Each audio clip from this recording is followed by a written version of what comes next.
সিরাজগঞ্জবাসী, আজ বাংলাদেশ, ভারত, পাকিস্তানে কত মানুষ বুঝে না বুঝে বিভিন্ন পীরের বান্দা বা গোলাম দাবি করে। এলাকায় পীর আছে কিনা আমি জানি না, অথচ বলো পীর কি খারাপ জিনিস? পীর মানে উস্তাদ, শিক্ষক, মুআল্লিম। আপনি যেটা ইসলামের জানেন না, যারা জানে তার কাছে জেনে নেবেন, এইটাই পীর। কি এর বাইরে কিচ্ছু নেই। তার দরবারে যাওয়া লাগবে, গরু ছাগল নিয়ে পা টেপা লাগবে, এগুলো সব ওদের বানানো। বাংলায় বলছি, পীর মানে উস্তাদ, শিক্ষক, মুআল্লিম, টিচার। ফাসআলু আহলাদ যিকরি ইন কুনতুম লা তা'লামুন। কোরআনে আল্লাহ আয়াতটা দুইবার দিয়েছেন।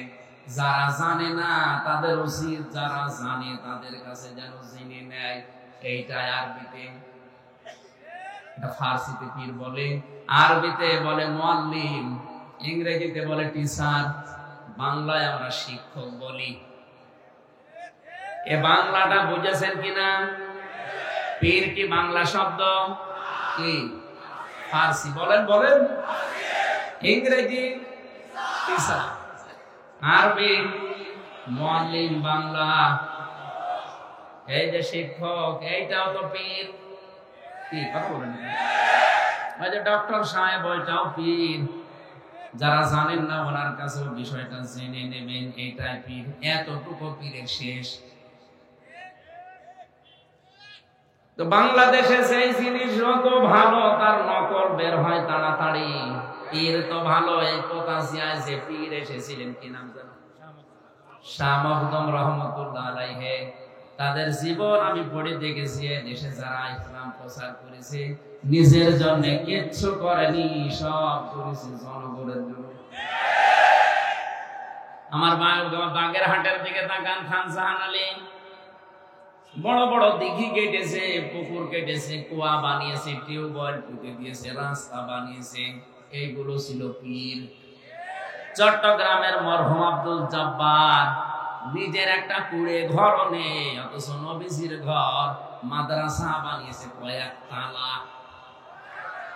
1 থেকে কামিল পর্যন্ত সেখানে পড়ানো হয়। লক্ষ লক্ষ ছেলে মেয়েরা, উনি মারণের পরে যে হাজার হাজার লক্ষ লক্ষ ছেলে মেয়েরা দিন সেখানে শিখছে। নবী বলেন, মরণের পরে মানুষের সব আমল বন্ধ হয়ে যায়, কিন্তু 3টা আমল জারি থাকে তার ভেতরে। যদি দিন আপনি রেখে যান, দিনের শিক্ষা, ওই শিক্ষাটা যত মানুষ দুনিয়ায় নেবে, আপনি কবরে বসে বসে সওয়াব পেতেই থাকবেন। মাওলানা রাশেদিন, রাশেদুল ভাই যে মাদ্রাসা বানিয়েছেন, আসার সময় দেখেছি উনি হয়তো মারা যাবে 50 বছর পর। এখান থেকে যত মানুষ দিন শিখবে, আলেম হবে, কিয়ামত পর্যন্ত মাওলানা সাহেব কবরে সওয়াব পেতেই থাকবে। আজকে কোরআনের আর এক পাখি বিদায় নিয়েছে, আল্লামা লুৎফর রহমান, লক্ষ্মীপুরের। বাংলাদেশ সহ আন্তর্জাতিক স্কলার যারা আছে তার ভেতরে তিনি একজন। বহু ভাষায় সারা বিশ্বে কোরআন প্রচার করেছে, হাজার হাজার আলেমদের অভিভাবক। আজকে মারা গেল, কত মানুষ তার দ্বারা কোরআনের আলো পেয়েছে। উনি মারা যাওয়ার পরেই কবরে দিয়ে দেবেন, কিয়ামত পর্যন্ত এই আলো ছড়াতেই থাকবে। যে কথা বলতে পারছি, এক একটা কথা তৈরি হতে আমাদের এই কয়েক ইঞ্চি কণ্ঠনালী, 27টা ধাক্কা লাগার পর একটা কথা তৈরি হয়। যত দয়া দুনিয়ায় আল্লাহর আছে, আর রহমান, আল্লামাল কোরআন, খালাকাল ইনসান, আল্লামাহুল বায়ান।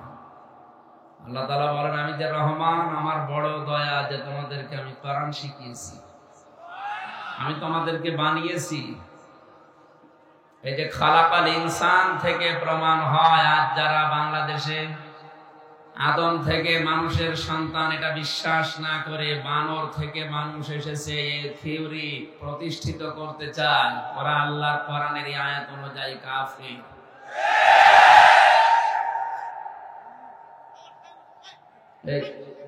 আমি তো হাত তুলতেও বলিনি, ঠ্যাং তুলে ফেলেছি। না না, ঠ্যাং তোলার দরকার নেই। আমি যতটুকু কথা বলবো, এটা একটা ক্লাস চলছে, কোরআনের একটা ক্লাস। কোরআনের ক্লাস হবে, আপনি যেন কোরআনের শ্রোতা হয়ে ছাত্রের মতো জবাব দেন। কাফেরের জানাজা পড়া জায়েজ আছে? এই বুঝে শুনে বলবেন। মুশরিকের জানাজা পড়া জায়েজ আছে? ওর জন্য ক্ষমা চাওয়া, দোয়া করা জায়েজ আছে? কথাটা যদিও সত্য মনে হচ্ছে, এইটাই কিন্তু বাস্তব। কোরআনে কারিমের আয়াত যারা বিশ্বাস করে না, মানে না, এক কথায় তারা ফতোয়া লাগবে না, ওরা কাফির। সুতরাং এরকম মানুষ যদি মারা যায়, ওর জন্য জানাজা পড়া, কবরে দেওয়া, দোয়া করা, মাগফিরাত কামনা করা, সবগুলোই হারাম। কোন হারাম কাজ আপনি করবেন জেনে শুনে? সামনে যদি এরকম একটা কিছু দেখাতে পারে যে প্রকাশ্য যারা কুফরি করছে কোরআনের সাথে, এ মানুষগুলোর আর জানাজা মুসলমানদের কবরে দেওয়া হবে না, এদের জন্য 50 না 50,000 গরু সবাই করলেও সব চলে যাবে। দেখবেন এমনি নাস্তিকরা টাইট হয়ে যাবে। মানুষ বানিয়েছেন আল্লাহ নিজে। কোরআনে কারিমে আল্লাহ জানালেন যে খালাকাল ইনসান, আমি মানুষ বানিয়েছি। আল্লামাহুল বায়ান, মানুষকে কথা বলা শিখিয়েছি, বায়ান দিয়েছি কে? এজন্য আমরা যারা কথা বলতে পারছি, আমরা তো বোবা না, খুশি হয়ে বলেন আলহামদুলিল্লাহ। শুকরিয়া আদায় করলে আল্লাহ ওই নিয়ামত আবার দুনিয়ায় বাড়িয়ে দেয়। এটা আমাদের জীবনে এখন কিন্তু নিয়ামত। আপনি যদিও দাম না দেন, যাদের ঈমান আছে তাদের কাছে এটা পৃথিবীর সবচাইতে বড় নিয়ামত। কারণ ওরা জানে কোরআনের এই অনুষ্ঠানে আসলে কোরআনের ইজ্জতে এর শ্বাস প্রশ্বাসে নিঃশ্বাসে নেকি হচ্ছে। আল্লাহ রাব্বুল আলামিন বলেন, ওয়াইদ তাআযানা রাব্বুকুম লাইন শাকারতুম লাযিদান্নাকুম ওয়া লাইন কাফারতুম ইন্না আযাবি লাশাদীদ। আল্লাহ যেন নিজে মাইক হাতে নিয়ে এলান দিচ্ছে যে এই ঘোষণা শোনো। কে বলছে?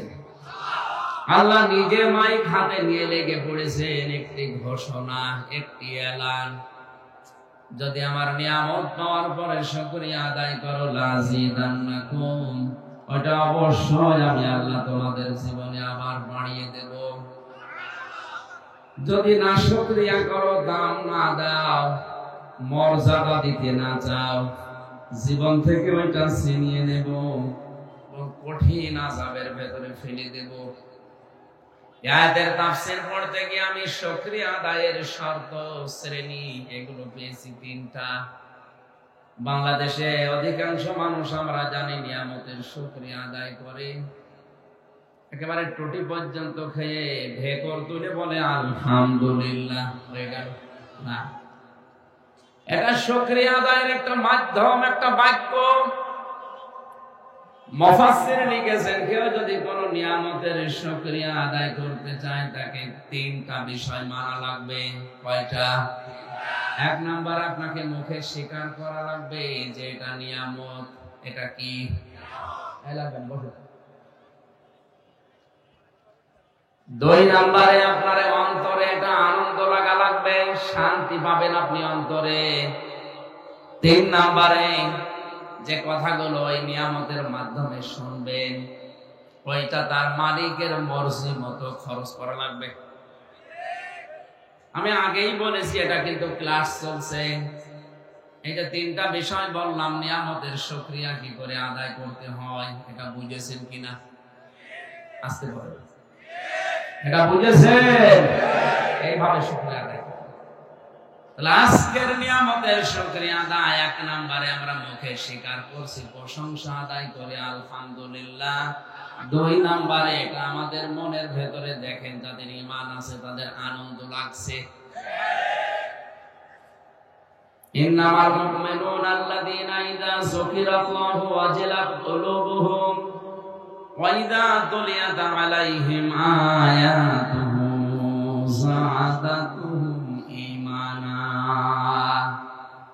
আল্লাহ পাক বলেন সত্যিকারের ঈমানদার তো তারা যাদের সামনে আমি আল্লাহর নাম উচ্চারণ হলে তাদের অন্তরাত্মা কেঁপে ওঠে, আর তাদের সামনে আমার কোরআনে কারীম থেকে যখন বোঝানো হয়, তেলাওয়াত করা হয়, যদি ঈমান থাকে ওই ঈমান আরো বেড়ে যায়। ঈমান আরো বেড়ে যায় কথা কার? Must be. আজকে এখানে ঈমানদার যদি এসে থাকেন আপনি, অবশ্যই আপনার ঈমান বাড়বে। আর যদি ঈমান না থাকে কি বাড়বে? নবীজি কোরআন আবু জেহেলের সামনে পড়েছিলেন, আবু বকরের সামনে পড়েছিলেন। দুইজনের নামের আগে আবু আছে। এক আবু কোরআন শোনার পরে তার ঈমান বেড়ে গেছে, আর এক আবু কোরআন শোনার পরে ঈমান বাড়ে নাই, শয়তানি বেড়ে গেছে। এখানে আপনি বসবেন আবু জেহেলের মতো মন নিয়ে না, আবু বকরের। আল্লাহ পাক আমাদেরকে আবু বকরের সাথে যেন কবুল করেন, বলেন আমিন। 3 নম্বরে নিয়ামতের শর্ত কি পেয়েছি? শুধুমাত্র অন্তরে আপনার আনন্দ লাগবে, শান্তি লাগবে তা না। এখান থেকে যে কথাগুলো আজকে ডেলিভারি দেওয়া হবে কোরআনে কারীমের আলোকে, এই কথাগুলো আপনারা প্র্যাকটিক্যাল লাইফে আল্লাহর মর্জি মতো মিলাবেন। কথা বলেন না কেন? আজকের আমার আলোচনার বিষয় আল্লাহর বান্দা কারা।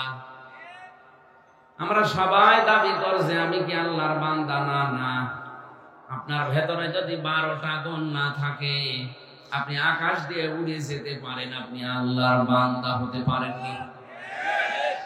আল্লাহ পাক তার জান্নাত বানিয়েছে কিন্তু গরু ছাগলের জন্য না, তার বান্দাদের জন্য। ফাদখুলি ফি ইবাদি ওয়াদখুলি জান্নাতি। আমার বান্দাদের ভেতরে প্রবেশ করো, এরপরে জান্নাতে যাও। তার মানে জান্নাতে যাওয়ার আগে আপনাকে বান্দা হওয়া লাগবে। কি হওয়া লাগবে? বিশ্বনবীকে আল্লাহ কোরআনে 7টা নামে বিশেষ করে ডাক দিয়েছেন, তার ভেতরে বান্দা একটা। এই শব্দটা এত আদরের শব্দ, এত মহব্বতের শব্দ। মুহাম্মদ রাসূলুল্লাহকে পর্যন্ত আল্লাহ বান্দা বলেছেন কোরআনে। وَإِن كُنتُمْ فِي رَيْبٍ مِّمَّا نَزَّلْنَا عَلَىٰ عَبْدِنَا।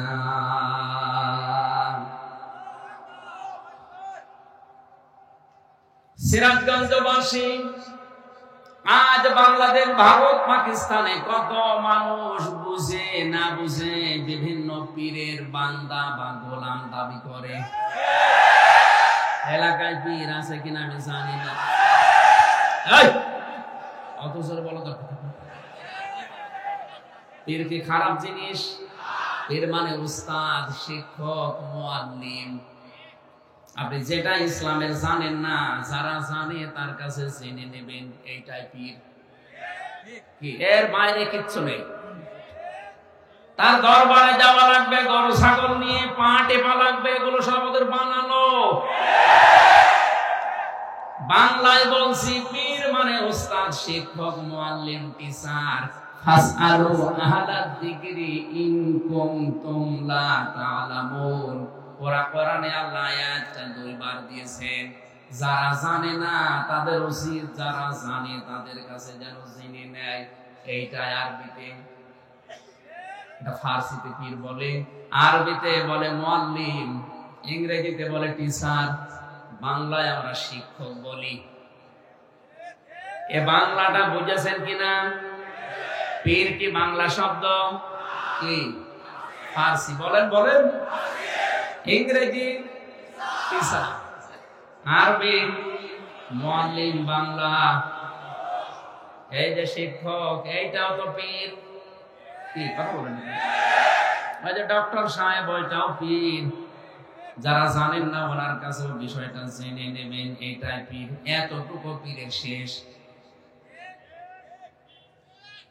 তো বাংলাদেশে সেই জিনিস যত ভালো তার নকল বের হয় তাড়াতাড়ি। পীর তো ভালো, এই পোতাশিয়ায় যে পীর এসেছিলেন, কি নাম জানো? শাহ মখদুম রহমতুল্লাহ আলাইহি। তাদের জীবন আমি পড়ে দেখেছি। দেশে যারা ইসলাম প্রচার করেছে নিজের জন্য কিচ্ছু করেনি, সব করেছে জনগণের জন্য। আমার বাগেরহাটের দিকে তাকান, খান জাহান আলী বড় বড় দিঘি কেটেছে, পুকুর কেটেছে, কুয়া বানিয়েছে, টিউবওয়েল পুঁতে দিয়েছে, রাস্তা বানিয়েছে। এইগুলো ছিল পীর। চট্টগ্রামের মরহুম আব্দুল জব্বার নিজের একটা কুড়ে ঘর নেই, অথচ নবীজির ঘর, মাদ্রাসা বানিয়েছে কয়েক তালা। 1 থেকে কামিল পর্যন্ত সেখানে পড়ানো হয়। লক্ষ লক্ষ ছেলে মেয়েরা উনি মারণের পরে যে হাজার হাজার লক্ষ লক্ষ ছেলে মেয়েরা দিন সেখানে শিখছে। নবী বলেন মরণের পরে মানুষের সব আমল বন্ধ হয়ে যায়, কিন্তু 3টা আমল জারি থাকে তার ভেতরে। যদি দিন আপনি রেখে যান, দিনের শিক্ষা, ওই শিক্ষাটা যত মানুষ দুনিয়ায় নেবে আপনি কবরে বসে বসে সওয়াব পেতেই থাকবেন। মাওলানা রাশেদুল ভাই যে মাদ্রাসা বানিয়েছে, আসার সময় দেখেছি উনি হয়তো মারা যাবে 50 বছর পর। এখান থেকে যত মানুষ দিন শিখবে, আলেম হবে, কিয়ামত পর্যন্ত মাওলানা সাহেব কবরে সওয়াব পেতেই থাকবে। আজকে কোরআনের আর এক পাখি বিদায় নিয়েছে, আল্লামা লুৎফর রহমান, লক্ষ্মীপুরের। বাংলাদেশ সহ আন্তর্জাতিক স্কলার যারা আছে তার ভেতরে তিনি একজন। বহু ভাষায় সারা বিশ্বে কোরআন প্রচার করেছে, হাজার হাজার আলেমদের অভিভাবক। আজকে মারা গেল, কত মানুষ তার দ্বারা কোরআনের আলো পেয়েছে। উনি মারা যাওয়ার পরেই কবরে দিয়ে দেবেন, কিয়ামত পর্যন্ত এই আলো ছড়াতেই থাকবে।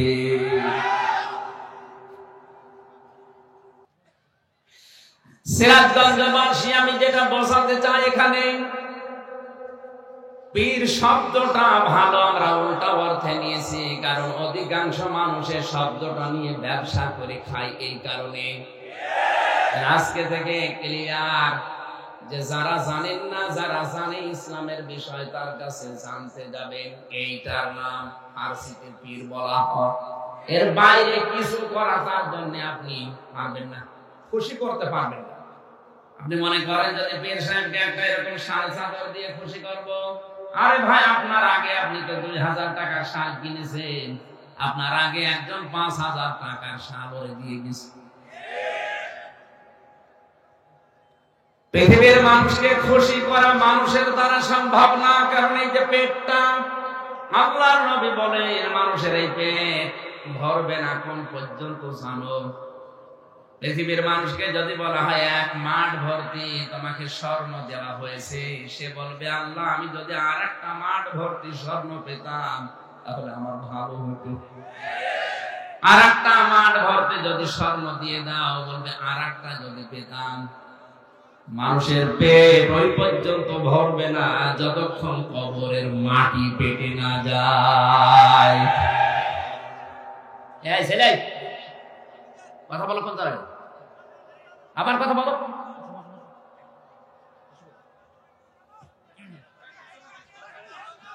কথা বলতে হবে না, না দেখতে পারলেও চুপ থাকে। কত মানুষ দেখছেন না, নীরব হয়ে শুনছে আপনার জন্য। যদি ডিস্টার্ব হয় কবিরা গুনাহ হবে আপনার, কারণ ফাস্তামিউ লাহু ওয়ানসিতু, দুইটা শব্দ এখানে। চুপ থাকতে হবে এবং শুনতে হবে, কারণ এখন আর মমতাজের গান হচ্ছে না, এটা কোরআনের আলোচনা আরম্ভ হয়েছে। রহমানের বান্দা যদি আমরা দাবি করি, আল্লাহর বান্দা যদি আমরা দাবি করি, বলছিলাম যারা আজ বলে আমি অমুক পীরের গোলাম, পীরের বান্দা, এ কথা বলা যে কত বড় মারাত্মক। আল্লাহ সবচাইতে বেশি রাগান্বিত হয়ে যায় ওই মানুষটার উপরে যখন সে তার বান্দার পরিচয় দিতে চায় না। আল্লাহ বাদে কারো গোলামীর পরিচয় দেওয়া, বান্দা বলা, কারো কাছে সাহায্য চাওয়া জায়েজ নেই, হারাম। হারাম এবং হারাম।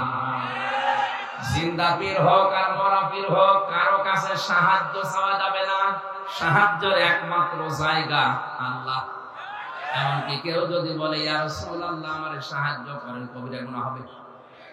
আপনি নামাজে কেবলই বলে আসলেন ইয়্যাকা না'বুদু ওয়া ইয়্যাকা নাস্তাঈন, শব্দটা কিন্তু না'বুদু ওয়া ইয়্যাকা এভাবে ছিল। ফেল ফাইল মফউল এভাবে শব্দ সাজানো হয় আরবি গ্রামারে। আল্লাহ আগে ইয়্যাকা দিয়ে দিয়েছেন, মফউল কি আগে এনে মুকদ্দম করে জানিয়েছেন। এখানে দেখবেন বাংলা লিখতে গেলে হর্ষাই দেওয়া লাগে, একমাত্র তোমারই ইবাদত করি। সুবহানাল্লাহ বলেন না, এই গ্যারান্টি দিয়ে যখন জানলেন একমাত্র তোমারই ইবাদত করি, এরপরে আপনি যদি কোন পীরের কাছে মরা হোক জিন্দা হোক সাহায্য চান, আল্লাহ এত রাগান্বিত হন। এখন যদি এখান থেকে বাড়ি যেয়ে দেখেন আপনার স্ত্রীর কাছে কেউ শুয়ে আছে, কিছু করেনি, এমনি শুয়ে আছে, আপনার ভালো লাগবে? আপনার যেমন রাগ হবে আল্লাহ পাক ঠিক ওই রকম রেগে যায় বান্দা যখন তাকে বাদ দিয়ে অন্য কারো কাছে সাহায্য চায়। সুতরাং এই শাহজাদপুরে যারা আল্লাহ বাদ দিয়ে অন্যের কাছে সাহায্য চাচ্ছেন বা যারা চাওয়ার ব্যবস্থা করে দিচ্ছেন, দুইজনেরই সমস্যা। আল্লাহ আপনার উপরে রেগে আছে, আপনি কোন আল্লাহর বান্দা হতে পারেননি। আজকের আলোচনার বিষয় কি বললাম? এখানে কথা বলে কেন?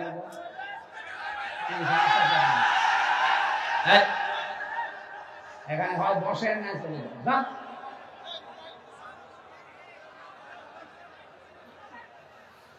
আমার ভাইরা, আমি বলছিলাম আজকের আলোচনার বিষয় হচ্ছে আল্লাহর বান্দা কারা। আমরা আল্লাহর বান্দা হওয়ার চেষ্টা চালাবো ইনশাআল্লাহ। দরুদ সাল্লাল্লাহু আলাইহি ওয়াসাল্লামের প্রতি এখানে একটা তথ্য আছে, আলেমের আছে না, আলেমদেরকে বলছিলাম ওয়াল্লাযী আরসালা রাসূলাহু বিল হুদা ওয়া দীনিল হক লিইয়ুযহিরাহু আলাদ-দীনি কুল্লিহি ওয়া কাফা বিল্লাহি শাহীদা।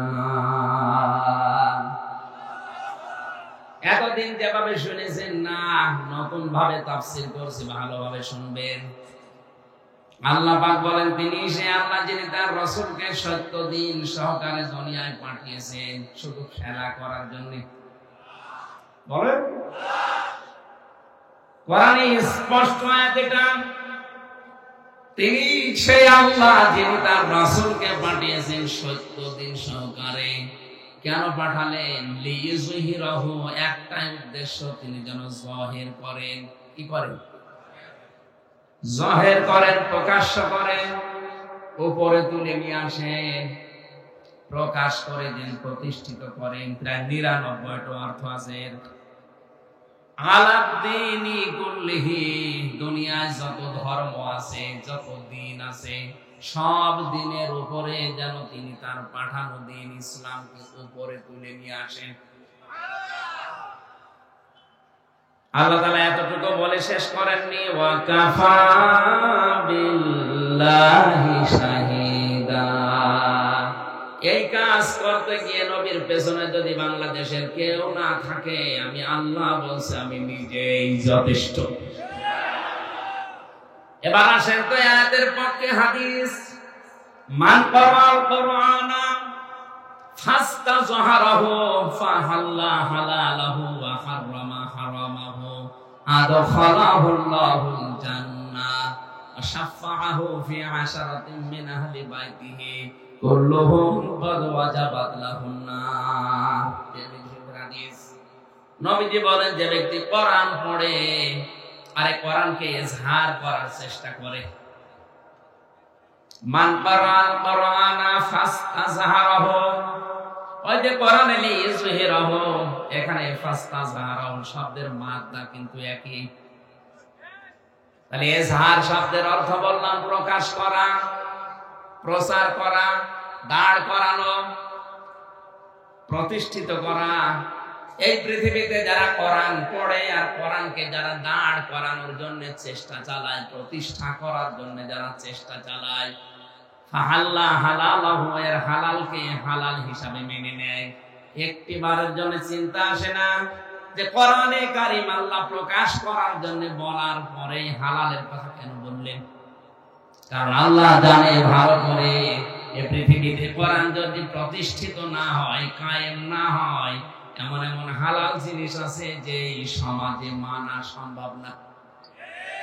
এদেশে অনেক হালাল কাজ আছে, আপনি ইচ্ছা করলেও মানতে পারবেন না।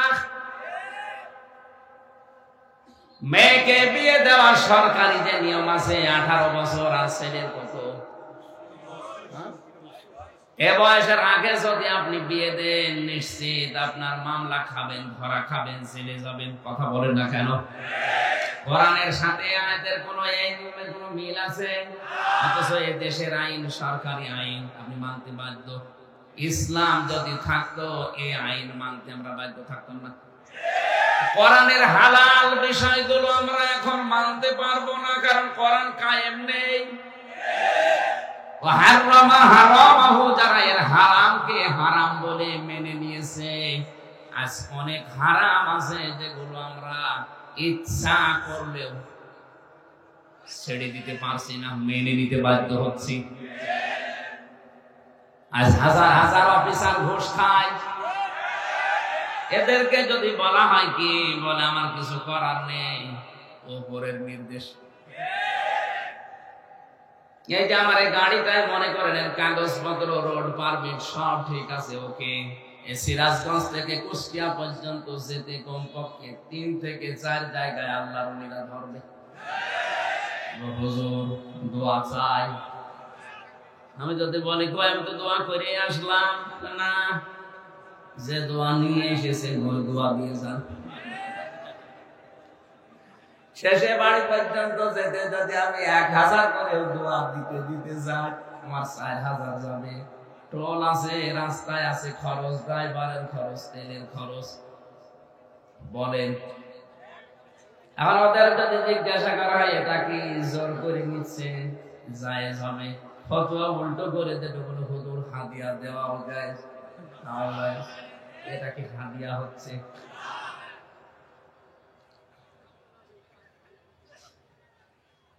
এক সাহাবীকে নবীজি ইয়ামেন দেশে পাঠাচ্ছিলেন, মুআয ইবনে জাবালকে ডাক দিয়ে বললেন, মুআয ইবনে জাবাল, ওই দেশে তোমাকে দায়িত্ব দিয়ে পাঠাচ্ছি, দায়িত্বশীল যতক্ষণ থাকবা হয়তো মানুষ তোমার ভয়ে বিভিন্ন হাদিয়া তোফা দেবে, হাদিয়া তোফা ওই পর্যন্ত গ্রহণ করতে পারবা যতক্ষণ ওটা হাদিয়া থাকে, কিন্তু ওটা যদি ঘুষের পর্যায়ে পড়ে যায় তখন আর ওটা নিতে পারবা না। আজ যে মানুষগুলো আমার কাছে গাড়ি থেকে 4000 টাকা মনে করেন নিয়ে নিল 4 জায়গায়, ওই পোশাক না পরে যদি এই পোশাক পরে থাকতো আমি হাদিয়া দিতাম। হাদিয়া হয় কি করে? এটা এতটুকু শেষ করেননি, এমন এমন হারাম কাজ আছে ও নিজে করতে ইচ্ছা করছে না, উপরের অর্ডারে বাধ্য হচ্ছে। ওপরে যিনি আছে বলছে কর, নাই তো তোর এখানে ট্রান্সফার করে দেব, তোর চাকরি খেয়ে নেব, বাধ্য হয়ে হারাম কাজ করা লাগছে। এই জন্য নবীজি বলেন, কোরআন যারা ইজহার করবে, প্রতিষ্ঠা করবে, আর হালালকে হালাল জানবে, হারামকে হারাম জেনে মেনে নেবে, আদখালাহুল্লাহুল জান্নাহ, আল্লাহ নিজে তাদেরকে জান্নাতে প্রবেশ করাবেন। আশফাকাহু ফি আশারাতিন মিন আহলি বাইতিহি কুল্লুহুম ক্বাদ ওয়াজাবাত লাহুন নার। এখানে একটা তথ্য আছে, এইদিকে তাকান। তার জন্য সুপারিশের অনুমতি দেওয়া হবে তার পরিবারস্থ লোক থেকে এমন 10 জনের ব্যাপারে যাদের জন্য জাহান্নাম ওয়াজিব ছিল। কি ছিল? তার মানে জাহান্নামে যারা যাবে। এখানে একটা ছোট্ট সূক্ষ্ম বিষয় লুকিয়ে আছে। আমি জেলখানায় যাওয়ার আগে 20 সাল পর্যন্ত এই বিষয়টা ক্লিয়ার ছিলাম না। জেলে যাওয়ার পরে আমার অনেক আলেমের সাথে পরিচয় হয়েছে, বিশেষ করে মাওলানা মামুনুল হক, মাওলানা শাখাওয়াত হোসেন রাজি, এই সমস্ত আলেমদের কাছে বসে বসে সেই বিষয়টা আমি পেয়েছি।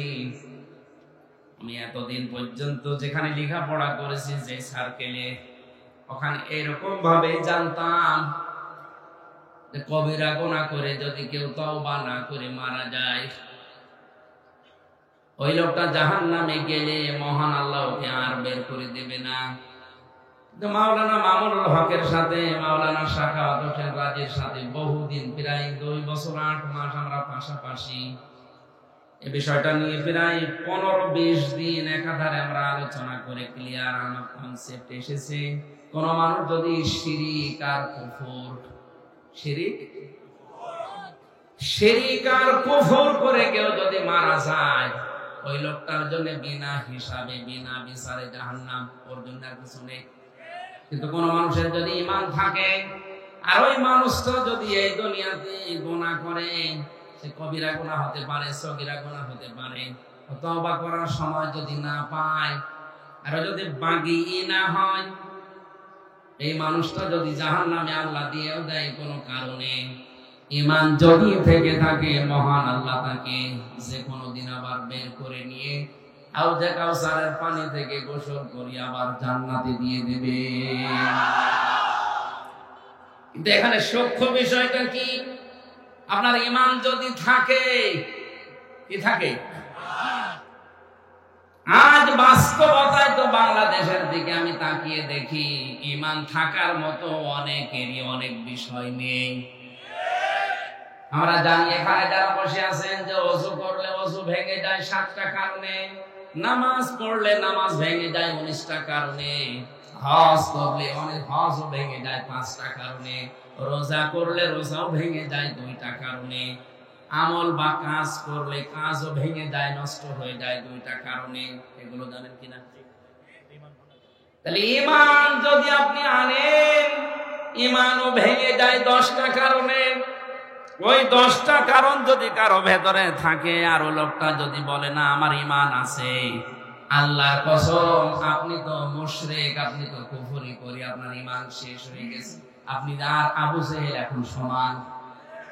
আবু জেহেল যেমন জান্নাতে যাবে না, আপনিও যাবেন না।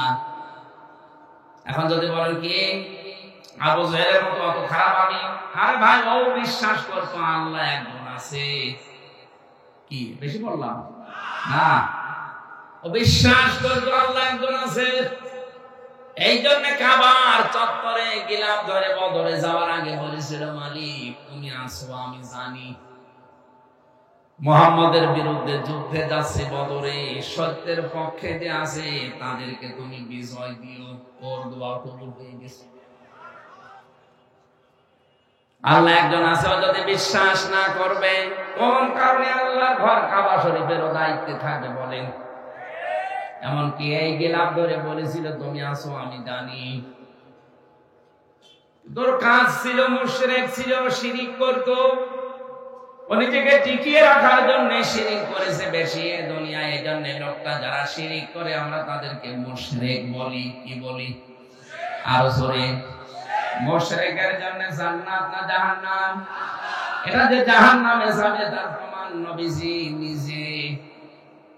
নিজে দোয়া করেছিলেন তার আপন চাচা আবু তালিবের জন্য। চাচা মুশরিক, এই জন্য আল্লাহ দোয়া ফেরত দিয়েছে। এটা জানেন কিনা? তাহলে এখান থেকে প্রমাণ পাওয়া যায়, ওয়া ইনসান তাহুম মান খালাকাস সামাওয়াতি ওয়াল আরদা লা ইয়াকুলুনাল্লাহ। কোরআন আয়াতটা কয়েক জায়গায় আল্লাহ জানিয়েছেন। হে নবী ওদেরকে যদি জিজ্ঞাসা করেন আকাশ আর জমিন কে বানিয়েছে, ওরা গ্যারান্টি দিয়ে লা ইয়াকুলুনাল্লাহ, লামে তাকিদ নুনে সাকিলা, গ্যারান্টি দিয়ে বলবে আল্লাহ বানিয়েছে। তাহলে আল্লাহ একজন আছে কথা আবু জেহেলও বিশ্বাস। বলেন কিন্তু এই বিশ্বাসের সাথে সাথেও শিরিক করত। আল্লাহ একজন আছে কিন্তু ওনার সাথে আরো অনেক শক্তি আছে, এই বিশ্বাস করার কারণে মুশরিক। আমাদের দেশে অনেক মুসলমান আল্লাহ একজন আছে বলে, পাশাপাশি অন্য কেউ আছে এরকম বিশ্বাসও করে। এজন্য যারা শিরিক করবে তার 1 নম্বরে ঈমান নষ্ট হয়ে যাবে, 2 নম্বরে যারা কুফরি করবে তাদের ঈমান নষ্ট হয়ে যাবে, 3 নম্বরে যারা নেফাক করবে, মুনাফিক যারা সব ধর্মকে সমান মনে করবে। এই যে তাফসীর থেকে আমি একটা উদাহরণ লিখেছি, যারা সব ধর্মকে সমান মনে করে আর ঈমান নষ্ট হয়ে যায়, এই দেশে নেই। এখন যদি বলেন হুজুর এই কথা বলার দরকার নেই, আপনি ঘটনা বলেন, সাপের কাহিনী বলেন, বলবো? আমি তো আসল কথা বলছি। আপনি আর কোনদিন জাহান্নাম থেকে বের হতে পারবেন না যদি এই 10টা থাকে। জীবনের মতো যাবেন, এই শেষ, কোনদিন আর পারবেন না। আর যদি এই 10টার কোনটাই না থাকে, আপনি কোনো না কোনদিন যাবেন, আবার একদিন বের হবেন। এই জন্য তো আপনাকে বাঁচার জন্য বলছি, আমি আপনার শত্রু না, আমি আপনার বন্ধু। 5 নম্বরে নবী ছাড়া যারা অন্যের আদর্শকে ভালো মনে করে, এ বাংলাদেশে নেই। এরা আবার জান্নাতে যাওয়ার আশা করে বসে আছে। এই ভালো করে শুনেন, 4 নম্বরে নবী ছাড়া যারা অন্য কাউকে আদর্শ হিসাবে ভালো মনে করে,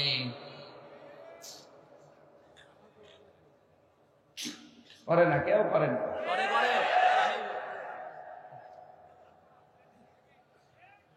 আজ টক শোতে বসে বসে নবীর বিরুদ্ধে কথা বলে, তো ওর কাছে নবীর আদর্শ যদি ভালো হতো কি করে বলতো?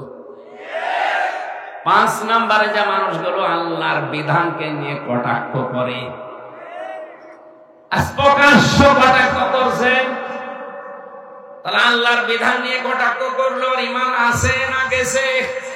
ওটা কি আর ঈমানদার আছে না বেঈমান? ওই বেঈমান যদি জান্নাতে যায়, জাহান্নামে যায়, আর বের হবে? আরে এরে এখনই সতর্ক করা লাগবে না?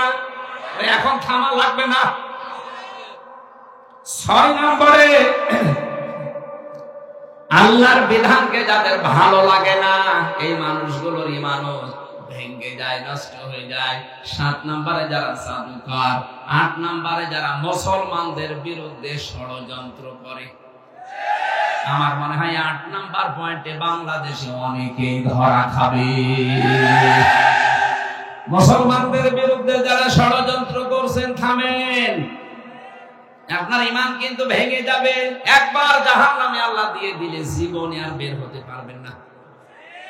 9 নম্বরে কাউকে ইসলামের ঊর্ধ্বে যদি কেউ মনে করে, এটা এই দেশে নেই, আমেরিকায় আছে।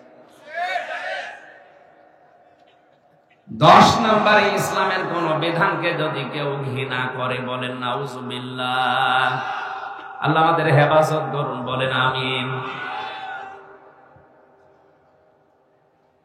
লিইয়ুযহিরাহু আলাদ-দীনি কুল্লিহি দিয়ে যেটা বুঝিয়েছে, ইসলামকে যারা দাঁড় করানোর চেষ্টায় থাকবে, প্রকাশ করার চেষ্টায় থাকবে, কায়েম করার, প্রতিষ্ঠা করার চেষ্টায় থাকবে, আর হালালকে হালাল জেনে মেনে নেবে, হারামকে হারাম জেনে মেনে নেবে, তাকে আল্লাহ জান্নাতে শুধু প্রবেশ করাবে না, এমন 10 জনের ব্যাপারে তারা সুপারিশ করার অনুমতি দান করবে যাদের জন্য জাহান্নাম ওয়াজিব হয়ে গিয়েছিল। যোগ্যতা অর্জন করার জন্য আজ আমাদেরকে কোরআন পড়তে হবে। এখানে কোরআনের হাফেজ হওয়া লাগবে সে কথা নেই। মান কোরআন কোরআনা, যে ব্যক্তি কোরআন পড়বে, হাফেজ হওয়া ফরজ না। হাফেজ হওয়া কোরআন পড়া ফরজ। কোরআন পড়া কি?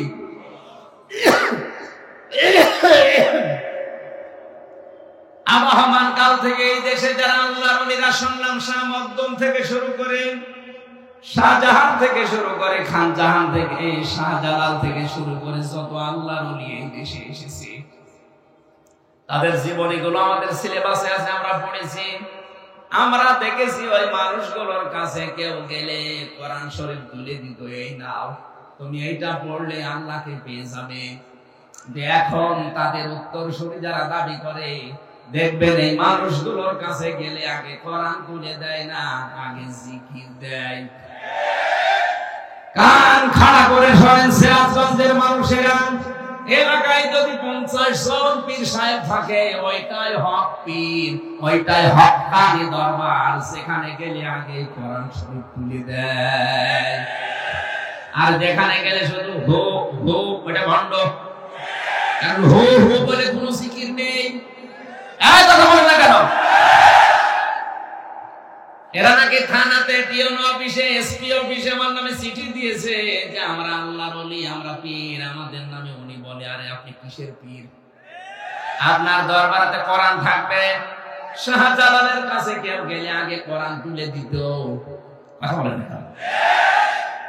এই যে শাহ মাকদুম এখানে যে পটাশিয়া এসে পোতা পুঁতেছিলেন, ইট নাকি গেড়েছিলেন, ওনার জীবনী পড়ে দেখেছে। আমি জানতাম না যে এই জেলায় সেটা। ওনার কাছে কেউ গেলে উনি কোরআন আগে তুলে দিত, এই নেন, এইটা পড়লে আল্লাহকে পেয়ে যাবেন। পরিষ্কার ভাষায় বলছি, বাংলাদেশে 48,000-এর উপরে এখন পীর।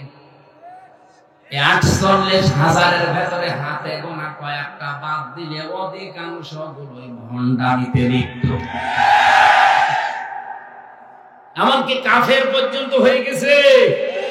সাতক্ষীরার খাজা মঈনুদ্দিন সিদ্দিকী নাম শুনেননি? মাওলানা খাজা মঈনুদ্দিন সিদ্দিকী সাতক্ষীরা, শ্রদ্ধাভাজন বড় ভাই, উনি এক পীরের সন্তান। উনি প্রকাশ্য মাহফিলে ঘোষণা দিয়েছে আমার বাবাও কাফের হয়ে গেছে। কারণ কাজ করে কুফরি, কথা বলে কুফরি। ওনাকে নাকি বলেছিল যে তুই আমার ছেলে, আমার দরবারটার ভাড়া বাঁচাবি। বলেছে বাবা আপনি আমাকে কোরআন পড়িয়েছেন কেন? কোরআন পড়িয়ে দেখে আপনার এই দরবার টিকে না।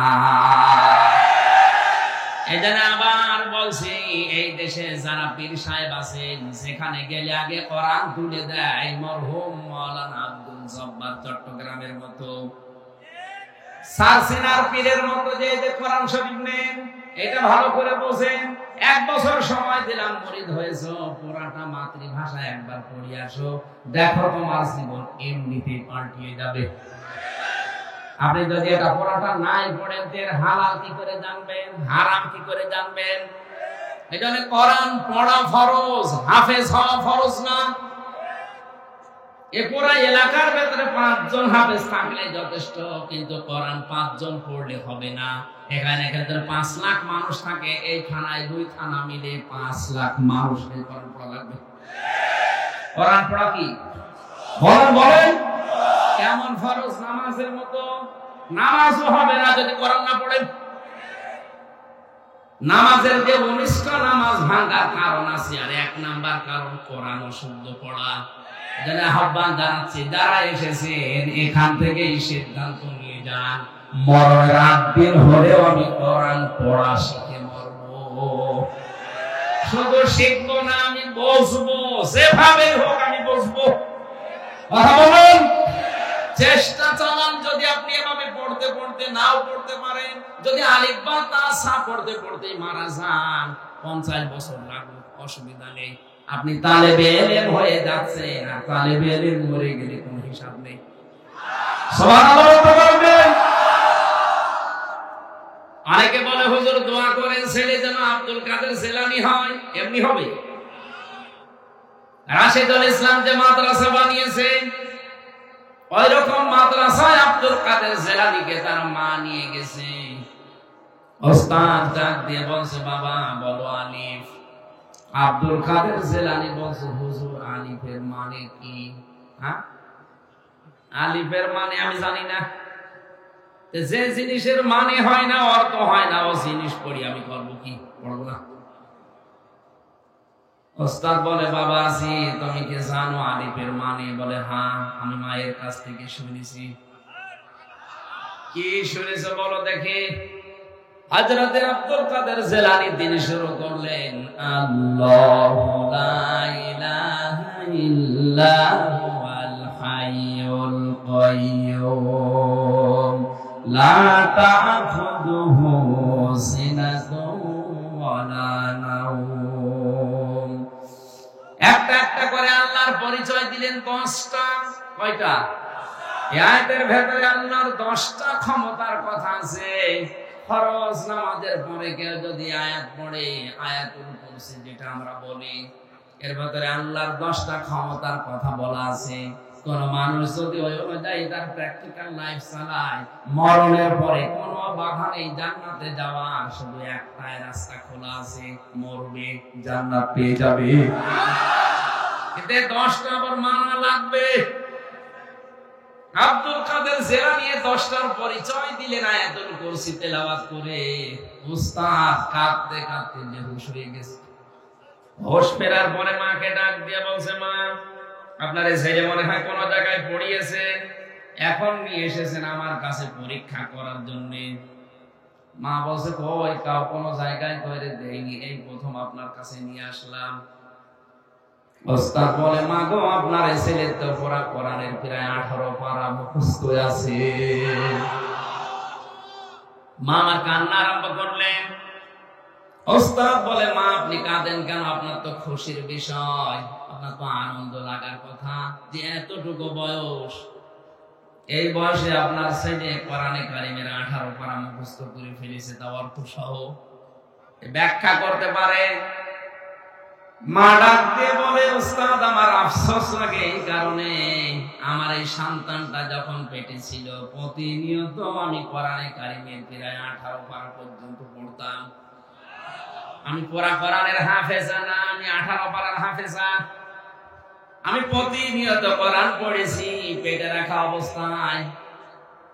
এই সন্তান জন্ম নেওয়ার পরে এর পাশে বসিয়ে বসিয়ে ফজর নামাজ পড়ে আমি কোরআন পড়তাম। ও শুয়ে শুয়ে আমার মুখের দিকে তাকিয়ে আমারে আব্দুল কাদের মুখ মিলাতো। আমার আফসোস হচ্ছে এই কারণে, আমি যদি আরেকটু কষ্ট করে আর 12 পারা পড়ে পুরা কোরআনটাই মুখস্থ করে প্রতিনিয়ত পড়তে পারতাম, আমার এই ছেলে আব্দুল কাদের এতটুকু বয়সে কোরআনের হাফেজ হয়ে যেত। আব্দুল কাদের জিলানী এমনি তৈরি হয়। এরপরেও তিনি মাকে মাঝে মাঝে বলতেন, মা তুমি সত্যি করে বলো দেখি, আমাকে পেটে রাখা অবস্থায় কোন হারাম কাজ করেছো নাকি? মা আশ্চর্য হয়ে বলে, কি বলিস? বলে, হ্যাঁ আমি বলতাম না, আমি যা পড়ি আমার মনে থাকতে চাই না, অবশ্যই তুমি আমাকে পেটে রাখা অবস্থায় কোন হারাম কাজ করেছো। মা বলে, বাবারে তোরে পেটে রাখা অবস্থায় কোন হারাম কাজ করেছি বলে আমার মনে হয় না, তবে একটা কথা আমার মনে আছে, আমার পেটের ভেতরে তোর বয়স যখন 9 মাস, 6 মাস, ওই সময় আমি তোর নানির বাড়িতে ছিলাম। উঠানের উপরে আসার নাড়ি দেয়, শোকাতে দেয় রোদে, ওটা শোকাতে দিয়েছে কে জানো, আমি খেয়ে ফেলেছিলাম। কারণ সন্তান পেটে রাখা অবস্থায় মানুষের ত্বকের দিকে ঝোঁক বেশি হয়। আমি হয়তো তুলে খেয়ে ফেলেছি, মনে করলাম তোর নানির। পরবর্তীতে খোঁজ নিলাম না, এটা পাশের বাড়ির একজন রোদে শোকাতে দিয়ে গেছে। বাবা আব্দুল কাদের, মানুষের জিনিস আমি না বলে খেয়েছি তোকে পেটে রাখা অবস্থায়, এই কারণেই মনে হয় তোর পড়া মনে থাকে না। সিরাজগঞ্জের মা বোনেরা, সন্তান পেটে রাখা অবস্থায় মানুষের জিনিস না বলে খেয়ে এই প্রভাব যদি সন্তানের মেধার উপরে পড়ে, এই কারণে যদি লেখাপড়া মনে থাকতে না চায়, আমাদেরকে যারা পেটে নিয়েছো কত কিছু না বলে খেয়ে তোমরা হজম করে ভালো। মেয়েদের এই কয়েক ইঞ্চি পেট, এটা অনেক দামি জায়গা। কত রকমের নজর ওই দিকে মানুষ দেয় উল্টা পাল্টা করে, আর মানুষের চোখের নজর বড় তীক্ষ্ণ, খুব খারাপ জিনিস এটা। অনেকেই হয়তো বলে, হুজুর আমি ভালো নজরে তাকাই, এটা টাটকা শয়তান। তোমার নজর কত ভালো। বিশ্ব নবী মুহাম্মদ রাসূলুল্লাহ একদিন মসজিদে নববীতে নামাজে যাচ্ছিলেন, হঠাৎ করে একটা বেপরদা মহিলা তার সামনে পড়ে গেছে। তিনি মাথা নিচু করলেন, তাড়াতাড়ি করে বাড়িতে আসলেন। হযরতে সাউদা রাদিয়াল্লাহু তাআলা আনহাকে ডাক দিয়ে বললেন, কোথায় তুমি, এদিকে আসো। তার সাথে তিনি সংসার করার পরে হযরতে সাউদা বলে, হে রাসূল আপনি তো মসজিদে যাচ্ছিলেন, হঠাৎ করে ফিরে আসলেন কোন কারণে? হযরতে সাউদা ডাক দিয়ে বলেছেন, নবীজি বলেন, আমি যখন যাচ্ছিলাম তখন একটা বেপরদা মহিলা আমার সামনে পড়ে গিয়েছিল, তাড়াতাড়ি করে মাথা নিচু করে চোখ বন্ধ করে আমি প্রায় চলে এসেছি। শয়তান আমারে ধোঁকায় ফেলে দিচ্ছিল, তাড়াতাড়ি করে চলে এসে আমার জায়েজ জায়গায় আমি জায়েজ কাজটা করেছি। বলেন তো শয়তান যদি বিশ্ব নবী মুহাম্মদুর রাসূলুল্লাহকেও ধোঁকা দিতে পারে, আমাদের পারবে না? আপনার মন কি রাসূলুল্লাহ চাইতেও পবিত্র হয়ে গেছে? এখানে ভণ্ডামি কথা কোথায় পান আপনি? বলে আমার মন পবিত্র আছে। আমি যে কথাটা বলার জন্য পর্যন্ত এসেছিলাম, শিরক এবং কুফরি যেন আমাদের জীবনে না থাকে, তাহলে জাহান্নামে একবার গেলে আর বের হতে পারবেন না। সুতরাং কোরআনে কারীম আমাদের এই মুহূর্তে থেকে পড়া দরকার, যেমন তেমন ভাবে না, আব্দুল কাদের জিলানীর মতো বুঝে বুঝে। আমি কথা দিয়ে যাচ্ছি, এখানে যারা এসেছে আজকের এই দিন থেকে আগামী বছর যদি এখানে অনুষ্ঠান হয়, 1 বছর সময় পাবেন। কোরআনটা আপনি একবার হলেও মাতৃভাষায় শেষ করেন। আমি প্রায় 75 বারের উপরে শেষ করেছি, আমার তো আয়ত্ত হয়ে গেছে ইনশাআল্লাহ। আপনি পড়েন একবার, দেখবেন আপনাকে দিয়ে এলাকায় যারা শিরক আর বেদাত করাতে পারবে না। কারণ এটা আলো, এটা কি সূরা ফুরকান আমি পড়েছি একটা মাত্র আয়াত। ফুরকান মানে পার্থক্যকারী সত্য মিথ্যাকে, এলাকায় যারা সত্য মিথ্যাকে মিশ্রণ করে ফেলে, আপনি কোরআন কারীম পড়লে পার্থক্য করে ফেলবেন। কোরআনের আরেক নাম আছে কোরআন আয-যিকির। কোরআনের নাম কি? এর আরেক নাম আছে আল কিতাব, এর আরেক নাম আছে শিফা। 53টা নাম আমি কোরআনের পেয়েছি, প্রতিটি নামের ভেতরে সিগনিফিকেন্স আছে, একটা সুন্দর একটা জিনিস লুকিয়ে আছে। কিতাব বলা হয় কোরআনকে কেন?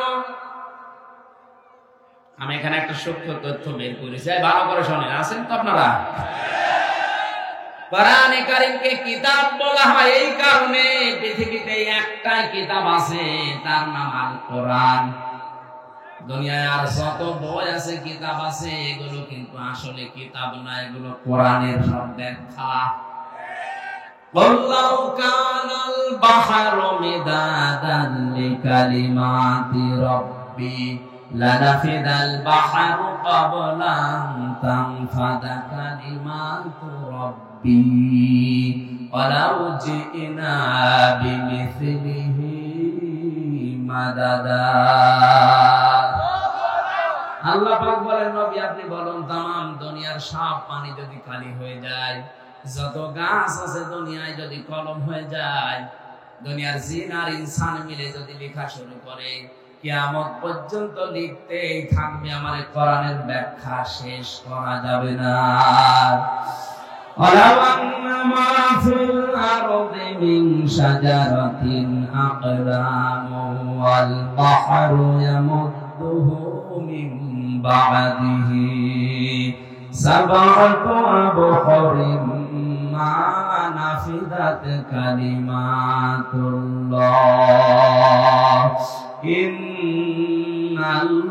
ইন্নাল্লাহা আজিজুন হাকীম।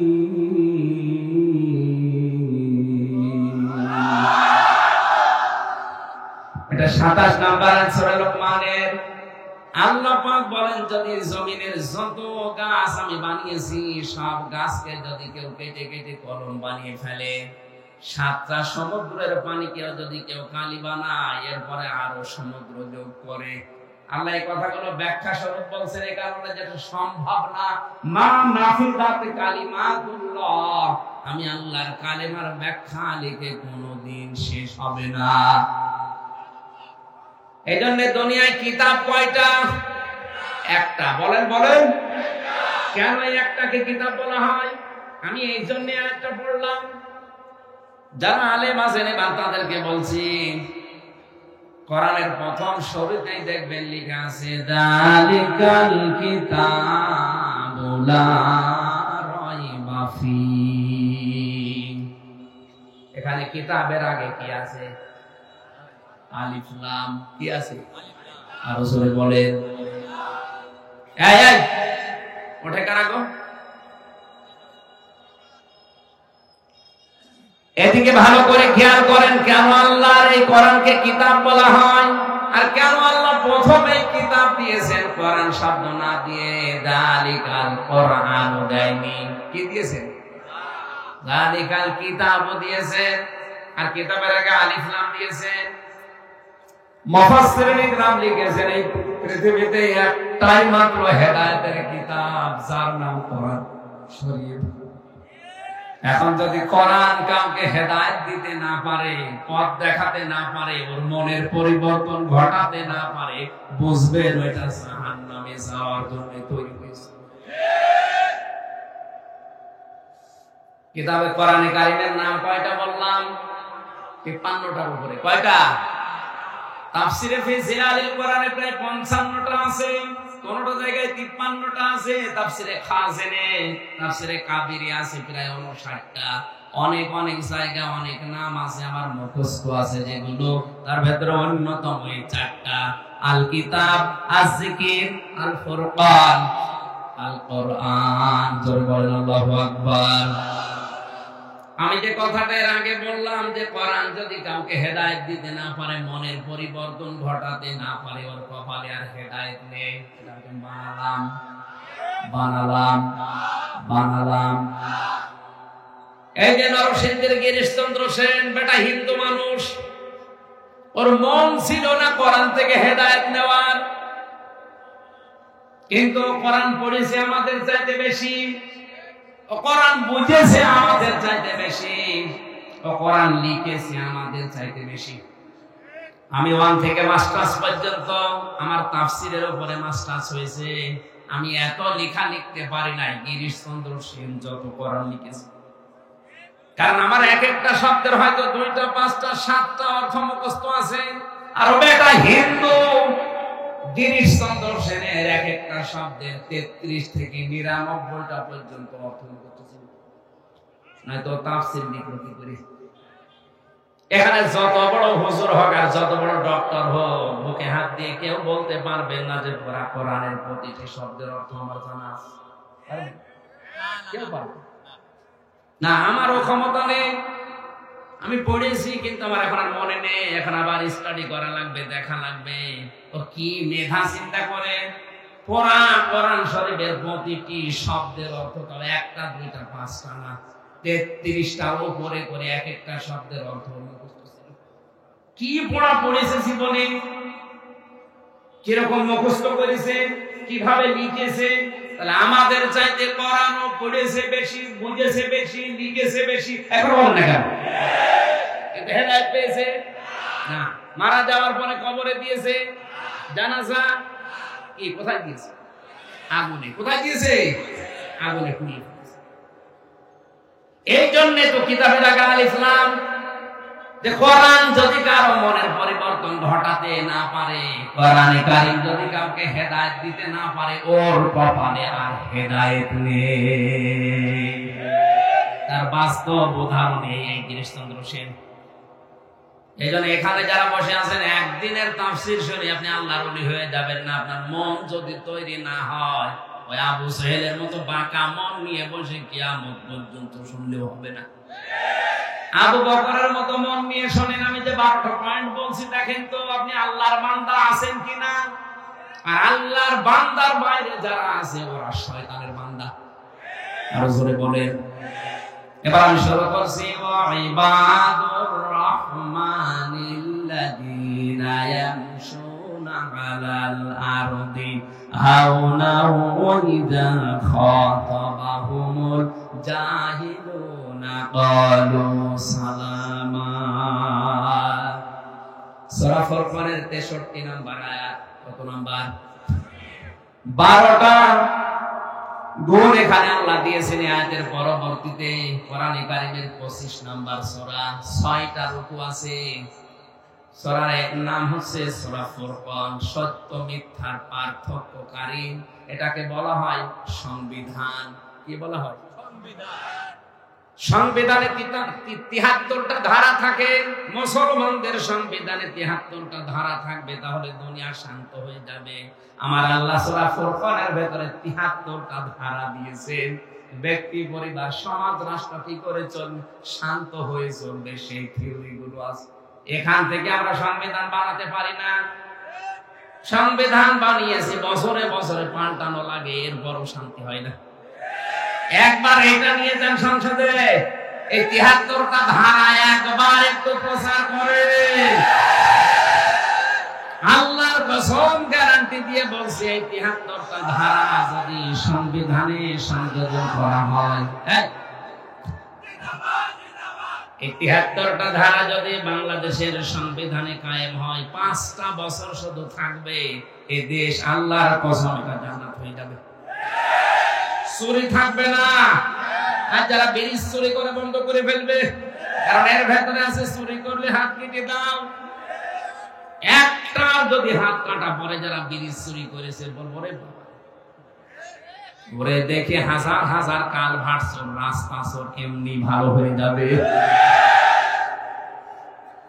আল্লাহ পাক প্রথম গুণ দিচ্ছেন রহমানের বান্দাদের।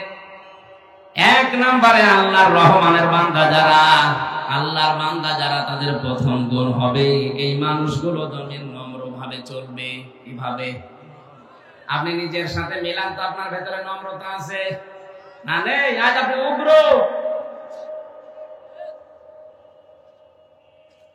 ভাব যাদের, এগুলো শয়তানের বান্দা, আর যারা নম্র এগুলো রহমানের বান্দা। নবীজি বলেন, তোর জীবনের ইবাদত বন্দেগীর পেছনে এটা কবুল হচ্ছে কিনা যদি জানতে চাও, তাহলে তোমার আচরণটা লক্ষ্য করো, আচরণটা মানুষের সাথে কেমন হচ্ছে। যদি এটা নম্র হয় কথাবার্তার দিক থেকে, ব্যবহার আচারের দিক থেকে, তাহলে বুঝবা তোমার জীবনের ইবাদত কবুল হচ্ছে। আর যদি দেখো যে মানুষের সাথে তোমার আচরণ ভালো না, কথা বললে শুধু উগ্রতা ছড়াও, তুমি শয়তানের বান্দা। আলেম হলে তুমি শয়তানের বান্দা। আজ এই বাংলাদেশে এখন আলেমে আলেমে সব দুশ্মনী চলছে, আর জালেমে জালেমে দোস্ত চলছে। মিথ্যা কথা ছড়াতে ছড়াতে কয়েকদিনে আমার নামও ছড়িয়েছে, আমি নাকি কওমি মাদ্রাসা বিদ্বেষী, দেওবন্দি আলেমদের বিদ্বেষী। কোরআন আমার সামনে, আল্লাহর কসম আমি নিজেও কওমি মাদ্রাসায় পড়েছি, আমি কওমির সন্তান। কোন কারণে আমি কওমি মাদ্রাসার বিরুদ্ধে যাব? ওলামায়ে দেওবন্দের বিরুদ্ধে কোন কারণে যাব? আপনি বক্তব্যকে খণ্ডিত করে কাটছাঁট করে নিজের পক্ষে নেওয়ার জন্য। এই বাংলাদেশে আমি সবচাইতে ওপেন ভাবে মামুনুল হকের মুক্তি আমি হামজা চেয়েছি, কারণ আমি তার কাছে থেকে দেখেছি লোকটার চরিত্র কি, তার ভেতরে ইখলাস আছে, তার ভেতরে ইলম আছে, সে লোকটা মুহাক্কিক আলেম। আর উল্টা পাল্টা ছড়িয়ে আমার আপনি কওমি বিদ্বেষী বানিয়ে দিয়েছেন। মাওলানা শাকাওয়াত হোসেন রাজি, মাওলানা আল্লামা মামুনুল হক, মাওলানা জুনায়েদ আল হাবিব, আজিজুল ইসলাম ইসলামাবাদী, আর আমার কাছে সবচাইতে বেশি ভালো লাগে এখন মুফতি নূর হোসাইন নুরানী মুন্সিগঞ্জের। এরকম উদার হতে পারেন না আপনি? মাওলানা মামুনুল হক আজ জেলখানায় পৌঁছেছে, এই দেশের কিছু দালাল মৌলবি তারবি। দালাল গুলো যদি দালালি না করতো, ৫টা গোলাম যদি না হয়ে থাকতো, মাওলানা মামুনুল হক ৩ বছর না ৩ দিনে বের হয়ে যেত। এমন কোন অপরাধ নেই যে তার এই খালি ফোঁস নাই, পেছন দরজা দিয়ে শুধু এই যে আলেম নামে, এই মৌলবী নামে এই জালেম গুলো, এই দালাল মুখে ফোঁস নাই।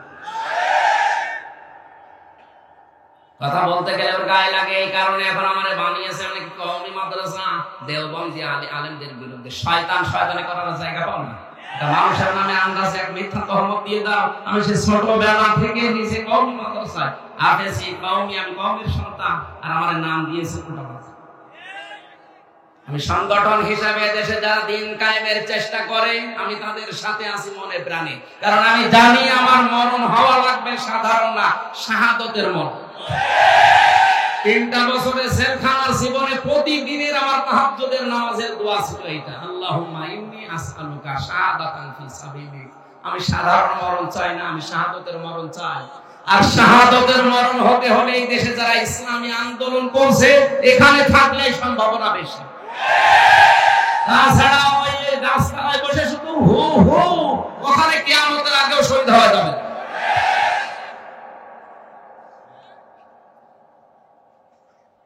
নম্র হও, কথাবার্তার আচরণে ব্যবহারে নম্রতা ছড়া। নম্র বাদ দিয়ে যারা উগ্রতা ছড়াচ্ছে না, আমার ভেতরে কোনো দোষ থাকলে ওই দোষের কথা যদি মানুষের কাছে বলেন তাহলে আপনি করছেন গীবত। আর যদি আমার ভেতরে ওই দোষ না থাকে, আপনি যদি বানিয়ে বানিয়ে আমার নামে দোষ দেন, ওইটা হবে তহমত। এখন যদি বলেন আপনি কিছুক্ষণ আগে বললেন দালাল, দালাল এমনি বলি না, ওদের কাছে আমি 3 বছর থেকে ওদের নিজেদের মুখে শুনেছি যে এইগুলো এইগুলো এইগুলো সব দালাল। ওদের কারণে আজ এই কওমি মাদ্রাসার আলেমরা জেলে আছে, আমি নিজে শুনেছি তাদের কানে। আমি এই কথাই বলতে চেয়েছিলাম, আর ওরা উল্টিয়ে পুরা কওমির বিরুদ্ধে আমারে লাগিয়েছে। তোমার শয়তানি মানুষ বোঝে,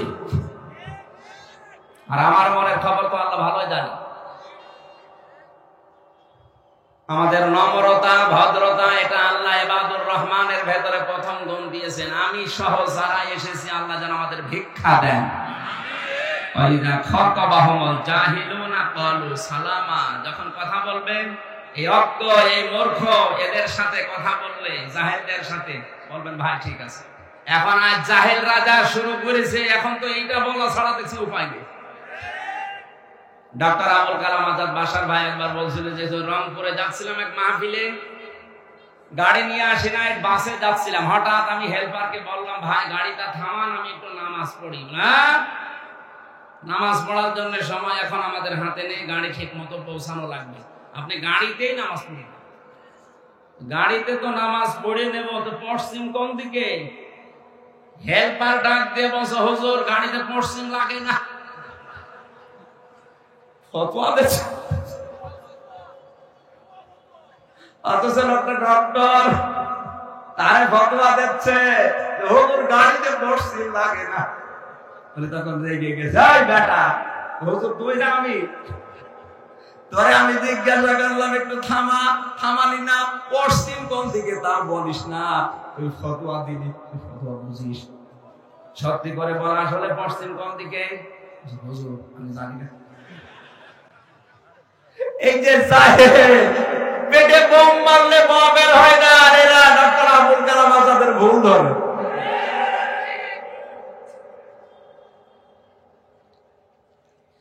তিন নম্বরে আল্লাহ পাক বলেন, হে নবী ওই মানুষগুলো আপনার রবের জন্য রাতের বেলা দাঁড়িয়ে যায়। কার জন্য? والذين يبيتون لربهم سجدا وقياما, রাতের বেলা যখন দাঁড়ায় তারা শুধু দাঁড়িয়েই থাকে না, কোরআনে কারীম তেলাওয়াত করে। জেলখানার ভেতরে মাওলানা মামুনুল হককে দেখেছি রাত 2টা 2:30টার সময় উঠে 4 পারা 5 পারা দাঁড়িয়ে দাঁড়িয়ে, এখন 50 বছর বয়স তাও পড়তেছে। আমার 33 বছর বয়স, আমার পা লেগে যায় 2 পারা পড়তে, অথচ বেটার মাথায় ব্যথা। দেখবেন যখন আদালতে আসে তখন কোলের ভেতরে ভর দিয়ে আসে, অথচ এরপরও জেলের ভেতরে থাকাকালীন প্রতিদিন এই 3টা বছরে তাদের তাহাজ্জুদ আর নফল নামাজ মিলে প্রায় 6-7 পারা করে পড়ে। আমরা পারি না, আমিও তো হাফেজ, আমার মাথাও ব্যথা না, পাও ব্যথা না, 2 পারা পড়তে গেলে কেমন যেন লাগে। আমার বয়স 33, ওনার বয়স 50, তারপর ইবাদতে আমি পারছি না ওনার সাথে। কারণ ইবাদতের ভেতরে একটা মজা আছে, যদি রাতের বেলা তাহাজ্জুদ নামাজে আপনি কান্না করতে পারেন সিজদা দিয়ে, স্ত্রী ব্যবহারে ওই শান্তি পাবেন না। এই পৃথিবীতে আমাদের কাছে সবচাইতে বেশি আনন্দের কাজ মনে হয় স্ত্রীর ব্যবহার। কথা বলেন না কেন? কিন্তু তাহাজ্জুদের নামাজে যদি আপনি গুনার কথাগুলো স্মরণ করে কান্না করতে পারেন বড় একটা সিজদা দিয়ে, এমন একটা আনন্দ পাবেন, মজা পাবেন, দেখবেন দুনিয়াতে ওই মজা আর কোথাও নেই। ইবাদুর রহমানদের এই গুণটা অর্জন করা দরকার। আল্লাহ তুমি আমাদেরকে দান করো, বলেন আমিন। 4 নম্বরে পেয়েছি তারা জাহান্নাম থেকে আল্লাহর কাছে পানা চাবে। প্রতিদিনই আমলটা করবেন 24 ঘন্টায়, যে কোনো সময় আল্লাহুম্মা আজিরনি মিনান নার, আল্লাহ তুমি যাই করো জাহান্নামে আমারে দিও না। 5 নম্বরে দান করতে গিয়ে ফকির হয়ে যাবেন না, আবার কৃপণতা করবেন না, মধ্যম পন্থায় থাকবেন। 6 নম্বরে আল্লাহ ছাড়া কাউকে ডাকা যাবে না। আজ বাংলাদেশে আল্লাহকেও ডাকে, মাঝামাঝি অন্য কাউকেও ডাকছে। এই যে ব্রাহ্মণবাড়িয়া এলাকায় যারা আল্লাহকে ডাকতেছে, অধিকাংশ দরবার গুলোতে কিছুক্ষণ ইয়া আল্লাহ ইয়া আল্লাহ, এরপর ইয়া আলী বাবা, শাহ আলী বাবা, দয়াল বাবা, খাজা বাবা, এই কথা হচ্ছে। এগুলো হারাম। এটা রহমানের বান্দার গুণ না, শয়তানের বান্দার গুণ। 7 নম্বরে অন্যায় ভাবে কাউকে হত্যা করা যাবে না, রায়ও দেওয়া যাবে না। 9 নম্বরে জিনা করা যাবে না। এখানে 3টা বললাম পরপর। আল্লাহ বাদে অন্য কাউকে যারা ডাকে, অথবা আল্লাহকে ডাকে পাশাপাশি অন্য কাউকে যারা জুড়ে দেয়। 2 নম্বরে যারা অন্যায় ভাবে মানুষ হত্যা করে। 3 নম্বরে যারা জিনা করে। এই 3টা পাপের শাস্তি হবে ডবল। কি হবে? আল্লাহ আমাদের হেফাজত করুন। 9 নম্বরে মিথ্যা সাক্ষী দেওয়া যাবে না। আজ বাংলাদেশে হাজারো মানুষ শুধু মিথ্যা সাক্ষীর কবলে পড়েছে, খাটতেছে। এটা বন্ধ করেন। আপনি কিন্তু রহমানের বান্দার বাইরে চলে গেছেন যদি মিথ্যা সাক্ষী জীবনে দিয়ে থাকে। 10 নম্বরে অনর্থক কথা, কাজ, এগুলো বাদ দেওয়া লাগবে। যে কাজে দুনিয়া এবং আখিরাতের কোনো ফায়দা নেই, ওই কাজ থেকে নিজেকে বাঁচিয়ে রাখা লাগবে। আর যারা মোবাইলে উল্টাপাল্টা নাচ দেখেন, উলঙ্গ ছবি দেখেন, এটা দুনিয়া এবং আখিরাতের কোনো ফায়দা আছে? বলেন। আপনার শরীর নষ্ট হয়, আপনার চোখের জেনা হয়, মনের জেনা হয়, বাকি আরো কত কিছু অঘটন ঘটে যাচ্ছে। সুতরাং এই মুহূর্তে যারা আছে এরকম কাজে, রহমানের বান্দা থাকতে হলে ছেড়ে দেওয়া লাগবে। রাজি আছে? কারা কারা রাজি আছেন বলেন তো? নাউজুবিল্লাহ, এত মানুষ এই কাজ করেন। এলাকাতে আমি এসে মানুষ ভালো মনে করছিলাম, এরা কিন্তু সব উলঙ্গপনায় আছে। 11 নম্বরে কোরআনের আয়াত শোনার পরে, কোরআনের বায়ান শোনার পরে যারা বোবা বধির এর মতো আচরণ যারা করে, এরা রহমানের বান্দা নয়। আমি কিন্তু কথা খোলাখুলি বলেছি। এখন যদি বোবা বধির অন্ধের মতো আচরণ করে, আপনি শয়তানের বান্দা, রহমানের বান্দা না। এই কথাটার ওজন আপনি টের পাননি। এইটা আজকের আসল ওয়াজ। ভাঙে কি বলবো, ভাঙে কি বলবো? কোরআনের কথা শোনার পরে যারা অন্ধ বোবা বধিরের মতো আচরণ করে, এরা রহমানের বান্দা না, এরা শয়তানের বান্দা। আমি জানি এখানে এরকম মানুষ বেশি। এরপরে 12 নাম্বার হচ্ছে তাদের পরিবারের জন্য তারা দোয়া করবে। কার জন্য? সবাই মিলে দোয়াটা একবার পড়েন। আল্লাযীনা ইয়াকুলুনা রাব্বানা রাব্বানা হাব লানা মিন আজওয়াজিনা ওয়া যুররিয়্যাতিনা কুররাতা আ'য়ুনিন ওয়াজআলনা লিল মুত্তাকিনা ইমামা। এই যে 12টা গোল আমি সংক্ষেপে বলেছি, আমি সহ যদি আমরা সবাই এই গোলটা, এটা যেহেতু কালকে রেকর্ড হয়ে ছড়িয়ে যাবে সারা দেশে, সবাইকে আহ্বান জানাবো, শোনেন, বারবার বারবার বারবার শোনেন।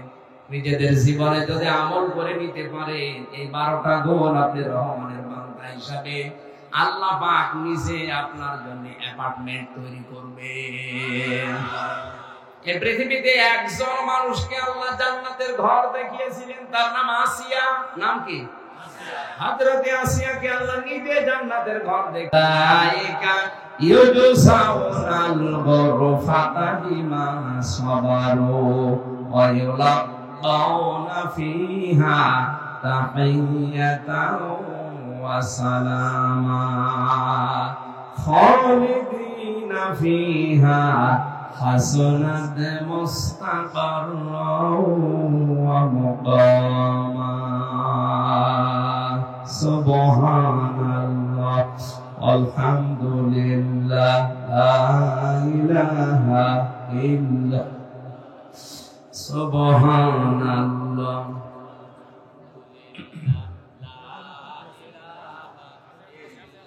সম্মানিত ভাইরা, কয়েকদিন আগে এই যে সিরাজগঞ্জের উল্লাপাড়ার কোন জায়গায় যেন এসেছিলাম, কালিয়াকোট।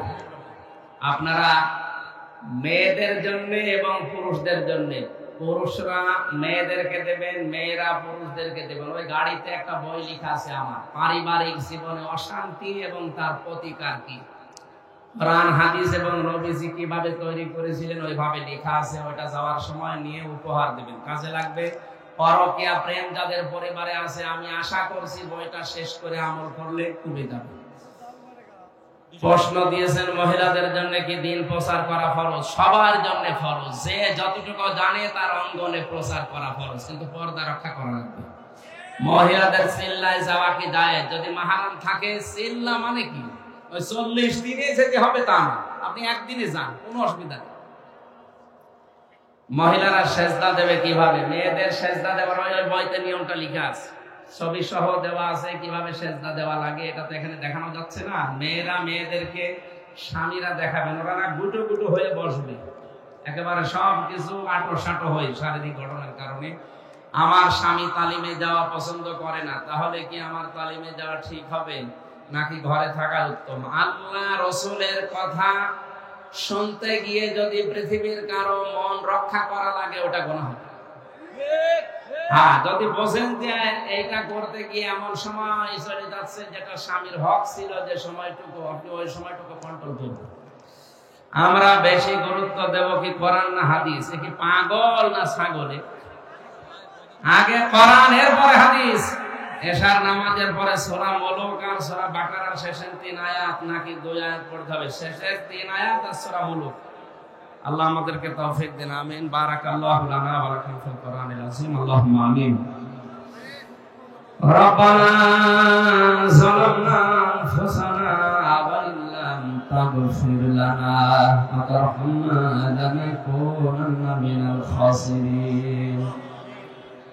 রব্বুল আলামিন, সিরাজগঞ্জ জেলার শাহজাদপুর থানার পতাজিয়া গ্রামের দিকে তাকাও। এই মোনাজাতটা বসে পড়েন, বসেন। আরে মিডিয়ারা বলে না মোনাজাতটার পরে তোমরা করবা কি কথা বলো না, বসো। আর দোয়া ও মুখ্য ইবাদত, দোয়া হচ্ছে ইবাদতের মগজ। এটা বসেন না কেন? দোয়া হচ্ছে, বসেন। আমরা কোন পীরের কাছে, কোন বাবার কাছে না, কার কাছে? আল্লাহর কাছে আমাদের জীবনের কথাগুলো আমরা মন থেকে জানাবো। রব্বানা আতিনা ফিদ দুনিয়া হাসানা ওয়া ফিল আখিরাতি হাসানা ওয়া কিনা আযাবান নার। রব্বুল আলামিন, সারা জীবন অপরাধ করে জীবনটা নষ্ট করে ফেলেছি। হাত উঠায় কথা বলবো ভয় করে, লজ্জা করে। আমাদের পেছনের দিকে তাকিও না, তোমার রহমতের দিকে তাকাও। জিন্দেগীর গুনাহগুলো মাফ করে দাও। আল্লাহ তাআলা হযরত আদম থেকে পর্যন্ত যত মানুষ কবরে আছে, কোরআনের ইজ্জতে মাফ করে দাও। বিশ্বনবী মুহাম্মদ রাসূলুল্লাহর রওজায় আজকের আলোচনা সওয়াবগুলো পৌঁছিয়ে দাও। এই মাহফিলের আয়োজন করতে গিয়ে তোমার যে যুবক বান্দারা মাত্র 3 দিনের ব্যবধানে এত কষ্ট স্বীকার করেছে, এই যুবকদেরকে যে মা পেটে নিয়েছে, মায়ের পেট তুমি ধন্য করে দাও। আল্লাহ, আমার বিশ্বাস, আমার ঈমানের বিশ্বাস হচ্ছে তোমার নবী যদি এখন বেঁচে থাকতেন, এই যুবকগুলো তাদের জীবন দিয়ে হলে তারা পাহাড় দিত।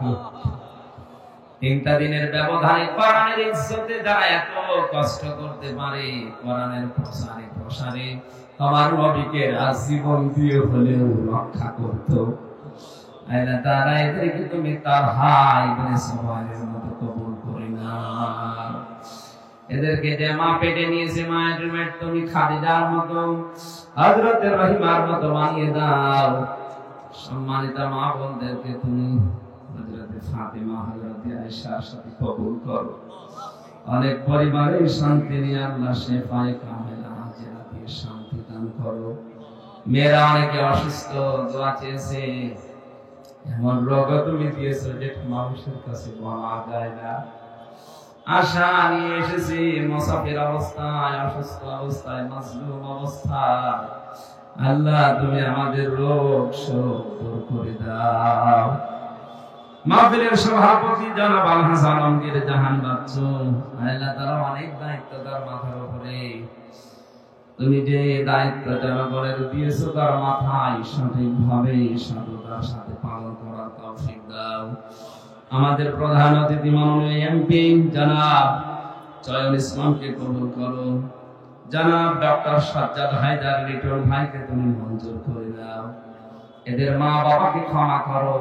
এদের মতো সন্তান যারা পেটে নিয়েছে আমার মাকেও মাফ করে দাও। মাওলানা রাশিদুল ভাইকে কবুল করো। তার বাবাকে দেখলাম, তার বাবাকেও মাফ করে দাও। আল্লাহ তোমার কোরআনকে যারা ইজহার করতে চায়, যে মানুষগুলো কোরআনে কারীমের নাচ দেখতে চায়, এই মানুষগুলোকে তুমি ওমরের মত কবুল করে নাও। এই পোতাজি এলাকার মাঠের নিচে যত মানুষ ঘুমিয়ে আছে কবরগুলো জান্নাত বানাও। এই মাহফিলের সভাপতি, সেক্রেটারি, ক্যাশিয়ার, মোতাওয়াল্লি, সদস্য ভাইরা সারাই হয়েছে কোরআনের জন্য, সবাইকে তোমার হাতে দিলাম, মঞ্জুর করো। আল্লাহ তাআলা আমাদের শরীরটাকে তুমি সুস্থ রাখো। কওমি আলিয়া এই দুইটা ধারার মাদ্রাসার আলেমদেরকে তুমি এদেশে এক করে দাও। আজ জালেমে জালেমে দোস্তি হয়ে যাচ্ছে, আলেমে আলেমে আজ শত্রুতা বাড়ছে। আল্লাহ তুমি রক্ষা করো আলেমদের।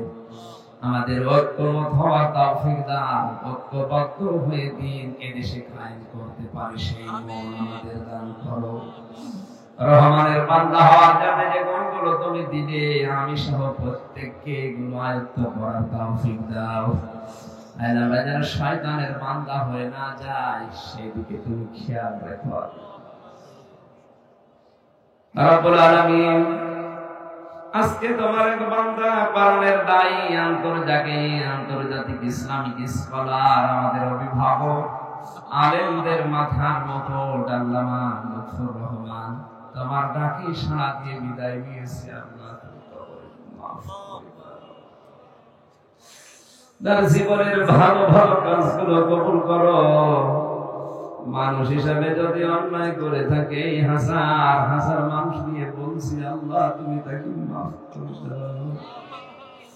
আমাকে সন্তান করে ডাক দিত মাঝে মাঝে, বড় ভালোবাসতো, খোরার ইজ্জতে আল্লাহ তুমি তাকে ক্ষমা করে দাও। আর কোনদিন তার ওই চাঁদ মুখটা দেখা হবে না। আল্লাহ জান্নাতের সিঁড়িতে তার সাথে তুমি সাক্ষাৎ করিয়ে দিও। বারাকাল্লাহু লানা ওয়া লাকুম ফিল কোরআনিল আযীম। কখন মরণ চলে আসে জানি না।